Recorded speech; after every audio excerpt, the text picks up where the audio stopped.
Hey, you guys, welcome to the With Fikayo podcast. I am your host, Fikayo, and thank you so much for having me in your ears. If you are new here, welcome, and if you are a returning listener, welcome back. If you are a returning listener, you know that things look a little different here. There is a new name, there's a new podcast cover, and I know I will get to that. That is an episode for itself. We are in the middle of a rebrand, and I will talk about it. However, for now, this episode I wanted to be able to push out before I graduate because today's Monday and I graduate on Friday, but this will be posted on Saturday. So by the time that you guys are listening to this, I would be an MBA holder, and I wanted to talk about my MBA experience while it's still fresh in my mind and while I'm technically still a student. In this episode, I plan to be transparent. I plan to talk about, the timeline, my lessons that I learned, and everything kind of in between.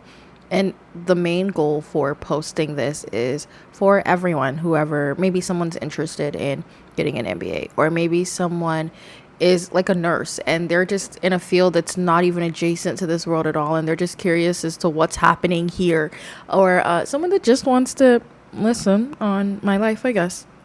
But this episode is for everyone, and I'm really excited to have you guys here with me listening. I know someone's listening and they're like, what even is an MBA? And essentially, an MBA teaches you how businesses actually work and how decisions are made at a higher level. One might get an MBA to make more money, to move into leadership or decision making roles, to understand how to run, grow, or fix organizations, increase your options, and leverage your career. And also, I think an MBA personally just makes people take you a bit more serious in the professional space, because I think that it insinuates that you know what you're talking about. So the MBA will teach you how to think bigger. It will help you earn more and also have a bit more control over your career. Now, specifically for me, why did Fikayo go and get an MBA? Well, I went to go get an MBA, one, because, you have to consider where I was in my own life, right? I had just graduated with my undergrad in information technology with a concentration in cybersecurity. I loved information technology. I did not love the cybersecurity world. And in as much as it's high earning and so on and so forth, there just wasn't, I don't know. There was, for me, for Fikayo, for Addie, I loved coding. I loved being in databases. However, I wanted to be able to use my mind a little bit more, I think, not just on the technical side, but also use and be able to implement soft skills, basically. And also just generally, like looking back now, I can tell you that I was looking for more strategy. I have a bit of a strategy appetite and bigger thinking that I felt like IT and cybersecurity just didn't give me. So I was literally just in a place where I had this degree, but I knew I didn't want to work in the degree, or I didn't want to be I don't even know what you would even call it at this point. What is it? Like a cybersecurity engineer specialist? I don't know. I knew I didn't want to do that. And then a little bit after, I was able to get a role in a different field, which I loved. Don't get me wrong, but just realistically looking at that specific career and the career trajectory, I knew that I needed more in all aspects, but especially in my earning power. I knew I needed to be able to make more in the long run. I knew the kind of life that I wanted to be able to afford myself, and I just didn't see the likelihood of me being able to afford it in that specific role.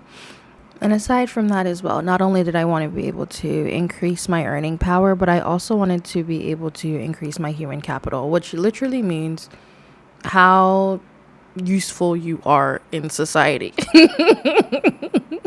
So I wanted to, I guess in my mind, have a specific skill set that made me highly valuable to the world, or to just society. And at this time too, I didn't really have that many friends. So I think I was just going from work to church to home. And it was just like, I need a fourth place. I need somewhere else to immerse myself in, to be able to see a different group of people, to be able to engage in different kind of minds. So all of this together, me not knowing what to do with my with my IT degree, knowing that I wanted to make a career pivot, Knowing that I needed friends and also wanting to increase my earning power and my human capital kind of had me in this weird space where I was just trying to figure out, like, what should I do next? How should I place my puzzle pieces? I was looking at school, but I wasn't quite sure what schools to go to, what to do, where to go. I had no idea. That's when one day I get a call from my friend Favor, shout out Favor. And Favor was like, Fikayo, I'm going to go and get my MBA. And I was like, Favor, we're going to go get our MBA. I'm so excited. And he told me the school that he was going to. And I was like, I guess we're going there too. And I was like, where are you in the process? He told me that he had already applied. I said, wonderful. I'm sending in my application. Before you know it, 1, 2, 3, 4, 5, 6, I get an interview. I'm like, whoa, okay. I guess they kind of like me. Mind you, at this time, I had no plan. I don't know if anyone even knew. I did not even think about how I was going to make it work. I didn't think about the money, nothing. I just said, let me apply. Let me see what happens. And the way that I kind of work is, if it happens, then it's God's will. If it doesn't happen, then it's not God's will and it's okay. It's a different level of delusion that I operate in, but I'm very comfortable in it. Don't take it if you're not comfortable in it. But I was like, if I'm not supposed to go to this school and I'm not supposed to do this program, then God won't even let it happen anyway. Like, that's how surrendered my life is to God. And I was okay with that. But if it kind of happens and if they get me to the next step, then God is going to figure everything else out. I just need to, make the first move. And that's a big lesson I want to teach you, or at least in the last two, how do I explain this? In what I just said, and maybe the last couple minutes, I want you to pick up on two big lessons. But one, the power of friends and the people that are around you. What do they say? They're like, if you're in a room with 5 fools, you counted incorrectly because you're the 6th one, right? Same thing as well. If you're in a room with 5 leaders, you've counted incorrectly because you're the 6th. Like, you have no idea on how these people that you're around and the decisions they make also influence you as well. So just hold on to that. And then secondly as well, just do it. Just start. Sometimes you might not even need to know how it's going to go through. You might not necessarily understand how the process might work, but sometimes it is just to start and commit the rest in God's hands, and he'll figure it out. But I'll explain and dive deeper on that specific part a little bit later. But yeah, so I had applied. Favor was applying to. Wonderful, great. Again, I did not know how I was going to pay for school. I didn't know how I was going to make the time work. All I knew is the specific school I went to did allow you to have night classes. And whatever sacrifice I needed to be able to make, I would figure it out. So that's how we started. And I started January of 2023. And the best thing about the MBA program is it's 2 years. And because of also how I started in January of 2023, it would be 2 years flat. It wouldn't extend into a third year. For some people that it still doesn't make sense. If I started in fall, it would have the 4 semesters would have crossed a span of 3 years, but because I had started in spring, the 4 semesters spanned across of 2 years. So I started in 2023 and my graduation date was December of 2025, and I was like, okay, I can do that. Again, I had no money. Well, again, I didn't get a scholarship, so I knew that I had to be able to pay for this school by myself, and that is what I did. I paid for the first semester by myself. I paid for the second semester by myself. And by the time the second semester hit, I was like, there's just no way. I cannot afford to continue to pay for school by myself. I need to be able to get a scholarship. And I remember I prayed to God and I was like, God, I don't know how you're going to do it. I don't know how it's going to happen, but these next 2 semesters that I'm going to go into, I'm not going to pay for this because I just can't. Like, you have to show up for me. And lo and behold, he did. And that, again, in this conversation, there's going to be so many lessons and so many testimonies along the way. And that's another one. You really just do have to hold on to God's word and his promises. And you have to do the work, though. You have to do the work. But as long as you have that faith that something is possible, It is possible. So yeah, so I started first semester, started second semester, and second semester was like around December. So in the second semester too, I think Favor and I were talking, and he was telling me like, Fikayo, you need to start applying for jobs. And I didn't think it was gonna be a big issue, right? Because I was like, I'm a big babe. I have an IT degree, I have work experience, and I'm getting an MBA. It should be easy for me to be able to get a job, right? So like that, I started applying to jobs. And I want you to know that I genuinely was okay with my job at the point. It was good enough and it was flexible enough for me to be able to work and do school. I wasn't looking for anything at all.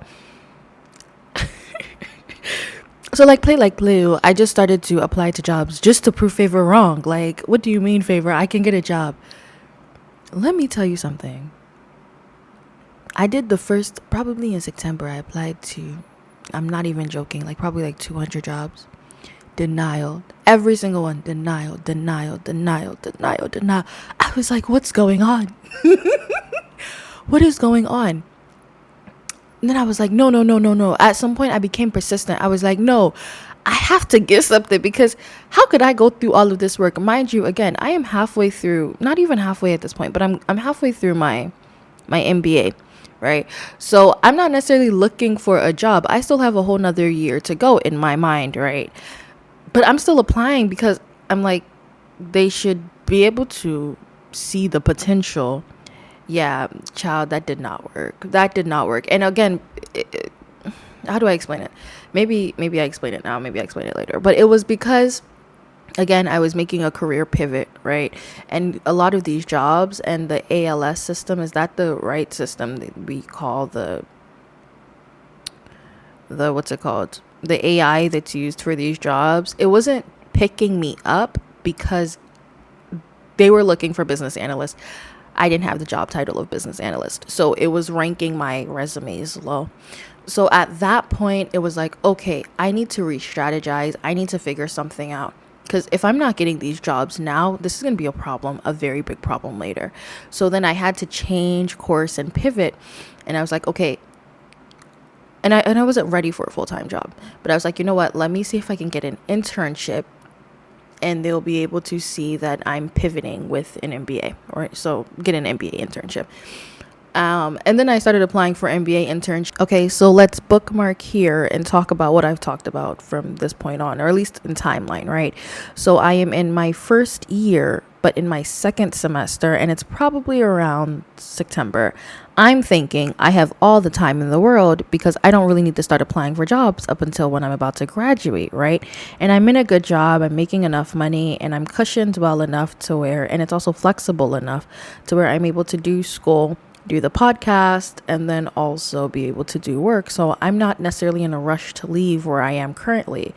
And then Favor tells me that no, Feeks, you're about to make a huge pivot. You need to think strategically about how you're going to pivot. But I'm like, Favor, it should be super easy. I have an IT degree and I'm getting an MBA. It's going to be fine. And he's like, no, Fikayo, you need to start thinking about how you're going to pivot. So I start applying to full-time jobs. Just for the fun of it, right? Just for gags, just to be able to show Favor, like, look, Favor, I can get a job. And I just kept getting denials after denials after denials. And I realized, yeah, that was not going to work. So then I re-strategized and I started looking for internships. So this is where now we're going to talk about my internship experience. So I had started applying for internships again, denials after denials after denials. But my mindset was, and people didn't understand, because again, I was working a full-time job. So it was like, why would you leave a full-time job to go do an internship? But people didn't understand, again, that I'm making a big career pivot. And I need to be able to show, like, why would a company invest in me full time, right? If they don't think that I have the skills to be able to do what they're asking for. And the only way for me to be able to adequately show those skills, especially because I'm doing a pivot, is for me to do an internship. So I understood that. So then I was applying for internships. And again, denial after denial after denial, because it just didn't seem, I feel like the stretch was a little less, right? Because realistically, probably for an internship, these people have little to no experience in the fields that they're trying to intern for. So it's not as big of a stretch as opposed to saying like, I'm a full-time employee. I'm an expert in these areas. So yeah, so yeah, applying for internships, denial. And if, I want to also put a bookmark here for those who are applying. My heart and my soul and my mind is literally with you. No one talks about how soul crushing it is to receive just so many denials, especially when you're working really, really hard. It is painful. And if you're like me, I'm an ideator. I like to think, I like to imagine, I like to romanticize. So I would romanticize the job here or moving here because in my head, and not even in my head, but on paper in the job description, I'm qualified enough to be able to do this position. So why wouldn't they come back and reach out to me with an interview? Or why wouldn't my application go far? Or why wouldn't they talk to me, right? And then even with the denials pre-interview, you get these interviews sometimes where you're like, oh no, I'm a shoo-in for this position. Me and the person had a really good conversation. I prepped for this interview and you still get denied. It is denied. Denied. It is soul crushing. It is painful. And again, for those who are going through the job search and that are looking for jobs right now, my heart is with you. And I don't know what else to say other than my heart is with you. So yeah, applying, denials, up until one day I get an email, or I'm looking through my email and I see that someone called me and she was like, hey, just following up. Are you still interested in this specific job? Someone referred you and are you interested? And I email back thinking it's a scam, but emailing anyway because why would it hurt? And I'm like, yeah, sure, I'm interested. She asked me if I'm okay to get on a quick call. We get on a quick call and I'm like, oh, you're real? And she's like, yeah. And I was like, you really work for this company? And she's like, yeah, are you interested? And I was like, absolutely. Anyway, we go through the process, this, that, and the third. And then I'm able to land an internship. Finally. You know, it's so funny how time works because a story that is surmised within a minute, 2 minutes, maybe was a story or realistically took a timeline of quite several months. And after many heartbreaks, me thinking that I was late, me thinking that it wasn't going to happen for me because at the time that I had heard back for interviews from this specific company was in February. And if you're in like the academic world, right, you know that really internship season is probably July. Like internship application season is probably like July down to November latest, because they try to get you in for the new year, and usually they try to have decisions made by the end of the year, sometimes some companies, right? So in January and February, I'm thinking, what's the point of even applying to all these internships still? They're probably not going to pick me. They probably even know the people that they're going to pick. What's the point, right? But no, I heard back in February. And in April, I had received my offer letter and I knew that I was supposed to resume in June. Mind you, again, all of these things are happening. I'm still working full time. I'm looking over the podcast. I was not as consistent because, you know, I needed to be able to face school. I needed to be able to maintain my scholarship. I needed to be able to work. And anyway, yeah, so I was doing all the things. School was going on, but I had gotten an internship. And I was so excited because, well, the internship was at a pretty good company, but it was forever far away. You guys don't know where I am now, but I am not in Maryland anymore. I have moved out of state, and I'll probably talk about that later as well, but it was so far. So I remember when I told my mom, she was like, what? And I was like, I know. I don't know how I got here either, to be honest with you. It just happened. And I guess this is another lesson, but you really don't know where your opportunities are going to come from. And if you are brave enough and you have the heart to be able to chest it, do it. I am somewhere on the side of the world that I have never been before. When I first got to where I am, right, my body literally broke in hives because I was around pollen I had never been around before. So like, it's so funny, but it was really really scary, and maybe not necessarily scary, but it was really different. And I think just because of the type of, it was really easy for me because of the type of person I am.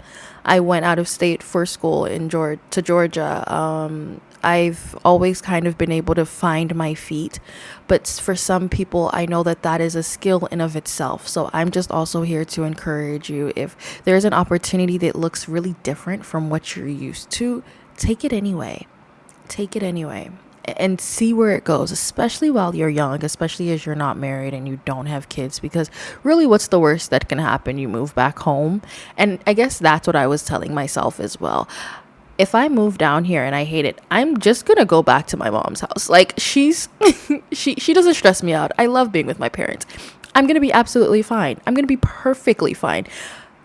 But at least I need to take the jump, right? But I can always jump back. There's still a bridge for me to get back to where I was going. But let me at least take this jump. And that's what I did. So I moved out here in June. And I did very well. It was initially supposed to be a 3-month internship, but then they extended it to 6 months. And then I started my last semester in August. And here I am in December. So I hope I was able to give you like a good recap of my MBA journey. I had some lessons sprinkled in there, but again, just start. Take those big jumps. Have really, really good friends that care about you. You can do anything your mind is set on. Yeah. I guess I'm thinking also what I would want to hear if I was a listener. And I guess one question in my mind is, do you think the MBA was worth it? I absolutely think the MBA is worth it. I think that everyone should be able to get an MBA if they can. Even my sister, who is going to nursing school, I really want her to be able to get an MBA because, well, to be able to use it for like nursing administration, right? Because an MBA by itself stands alone is a very, very strong degree. So I think that it doesn't matter who you are, to be able to have some type of business acumen in this world, in this political climate, is so important, and it is only an advantage that anyone would be able to see around you. So absolutely, yes, if you are considering getting an MBA, go get it. If you want to have a conversation, I'm down to like a DM and we can schedule a call. We can do that as well, and we can kind of talk through what your options are, and we can talk about the school I went to and then how my specific MBA was, and if you have any questions, we can go more in detail about those things as well. But the MBA experience was absolutely phenomenal. Maybe another question might be, what did your MBA teach you? Now, aside from the obvious school of business that I was learning and how businesses are actually run, especially on a large scale, it also taught me how to be more business oriented, money oriented, it just generally more strategic. Oh, one thing I loved about the MBA program was it was all clear. Why are you there? I'm here to make more money. Why are you here? I want to be an entrepreneur. Like, it was all money oriented, which is just, it's a tangible thing in life. Like, I don't know how people get into the mindset that money is not important. Now, of course, money is not everything, do not get me wrong, but money is very, very important. And I loved that in business school, there was no blurring of the lines. Like, I'm trying to raise my earning power. I'm trying to grow in leadership. I'm trying to be more strategic, which all of these things come back to just you bettering yourself so that you can be more valuable in the grand scheme of things. That was phenomenal. And it was just a breath of fresh air, because these things, again, being able to financially sustain yourself is very important. Loving what you do is also very important, right? But being able to sustain yourself is very important. Let's be for real. I loved just the honesty in that. But yeah, but then I loved the strategy. I loved the strategy. Something that is as simple as, okay, Walmart, right? And how does Walmart decide where they're going to put their shops, or what was the business mindset behind Walmart, and what makes Walmart different from Target, and how was that business model made, and why was it? That is just, I loved learning about strategy. So that was really good. And then maybe let me say one more thing that I learned. The importance of networking, the importance of your soft skills, being able to speak and advocate for yourself. Again, I'm coming from the School of Engineering, where I was with all of these engineers. I mean, I was an engineer, guys. I graduated from the School of Engineering. Okay, I'm an engineer.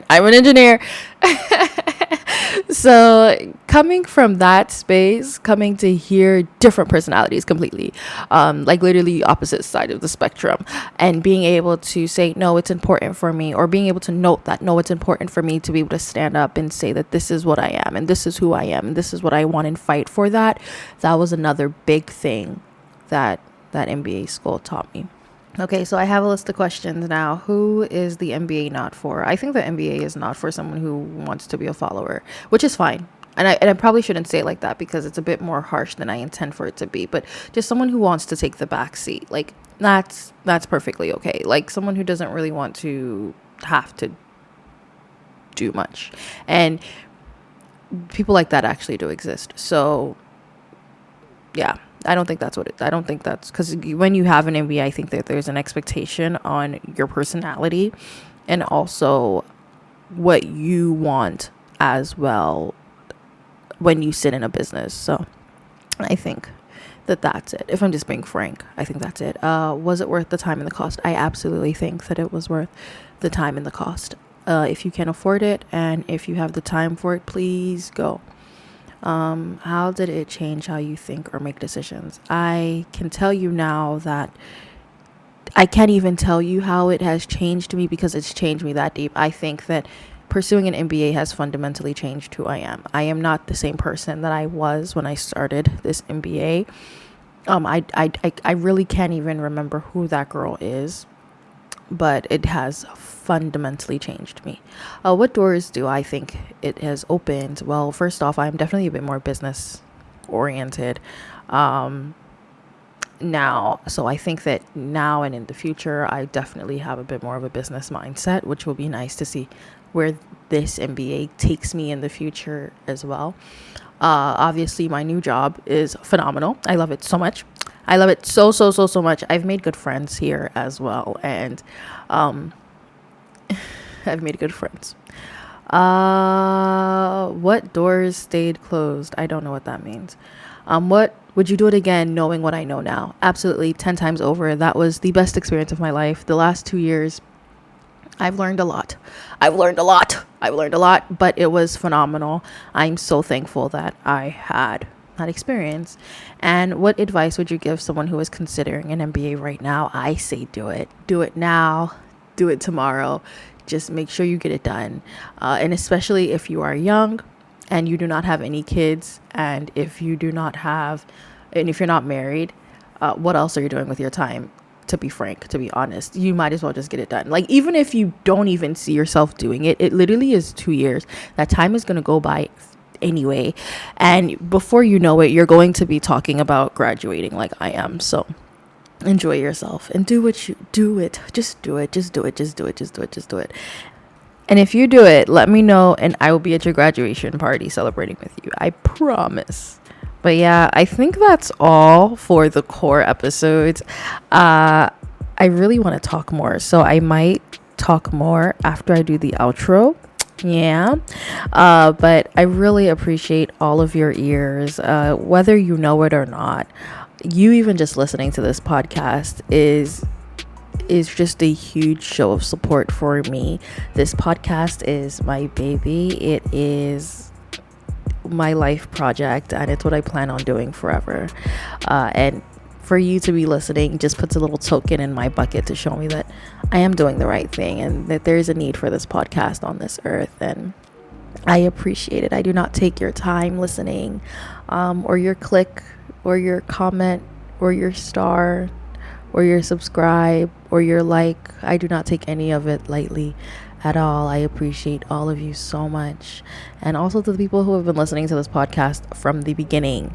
Thank you guys so much. It's been an amazing journey, and it's only been a journey of maybe 3 years now. I'm excited for what this journey looks like 10 years from now, or 15 years from now. I appreciate all of you guys so much. Again, we are in the middle of a rebrand. I will put out an episode at some point soon to talk about the rebrand, what the podcast is going to look like moving forward. I want to start having more of you guys engagement, so maybe we'll start doing dilemmas. I've experienced a bit of life now at 25 to be able to give semi good advice, hopefully, and I'm looking forward to that. Okay, and then rebrand.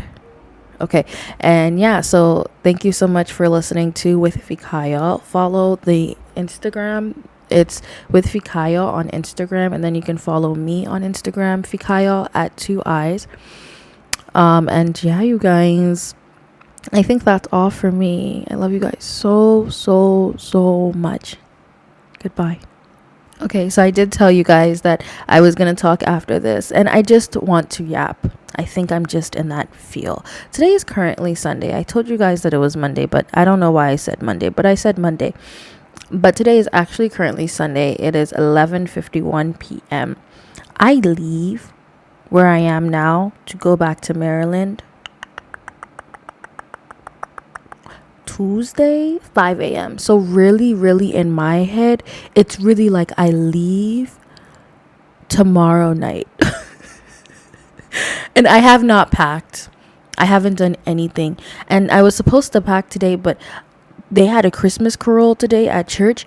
And I think it was like the flashing lights and the really loud sounds and then all the new faces. But I came back today having contractions of headaches. It was the worst thing ever. And I don't know if you guys get that. You guys get like migraines that are so bad you just have to sleep. Like that was it. Like migraines, the migraines were horrible. It was so bad that I couldn't even get up to come take medicine. But at some point, I think maybe at like 8-9 o'clock, I was like, I need to be productive today. Like I need to have one thing checked off of my to-do list, and that's this podcast. So I got up and I went to go take 2 Advils, and I think the Advils have been holding me down. There's still whispers of the headache in the back of my head, but it's not as bad as it was before, y'all. It's not as bad. So I think tonight I need to figure out how I'm going to start packing, because if I don't start packing now, I'm going to hate myself tomorrow. Oh my goodness. Wow. I'm really not going to like myself tomorrow. And I know I'm going to forget things, which is crazy. So now I'm thinking, what things am I going to forget that I don't know I'm going to forget? Can you imagine? Oh my gosh. So I'm thinking, what things am I going to forget that I don't know I'm going to forget? But then that's going to make me forget the things that I don't think I'm going to forget. I need to start laying out clothes. Oh my gosh. Okay, let me get up from here. This was fun. This was very productive. Let me go attend to the other parts of my life that need me to tend to it as well. Okay.